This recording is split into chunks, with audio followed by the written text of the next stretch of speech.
আমরা বাংলাদেশে, আমরা লালমনিরহাট শুধু নয়, আমরা বাংলাদেশে জামায়াত ইসলামীকে 11 দলীয় জোটকে ক্ষমতায় নিয়ে এসে আমরা একটা কল্যাণকর রাষ্ট্র প্রতিষ্ঠা করতে চাই।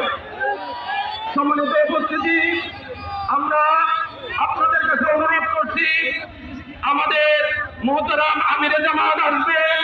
আমাদের প্রোগ্রাম শেষ অবধি আপনারা ধৈর্যের সাথে থেকে প্রোগ্রামে আপনারা অংশগ্রহণ করে আমাদের এই জনসভাকে আপনারা সফল করবেন। শেষ পর্যন্ত সবাইকে শান্ত শৃঙ্খলার সাথে এখানে বসে এই জনসভা সফল করার উদাত্ত আহ্বান জানিয়ে আমি আমার উদ্বোধনী বক্তব্য শেষ করছি। আল্লাহ হাফেজ। বাংলাদেশ জিন্দাবাদ। 11 দলীয় জোট জিন্দাবাদ। আসসালামু আলাইকুম ওয়া রাহমাতুল্লাহ।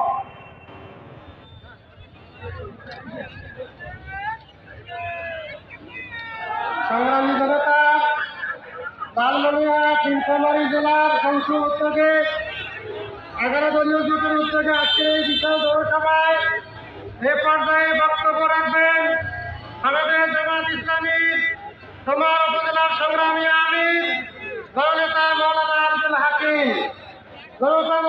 হাকিম।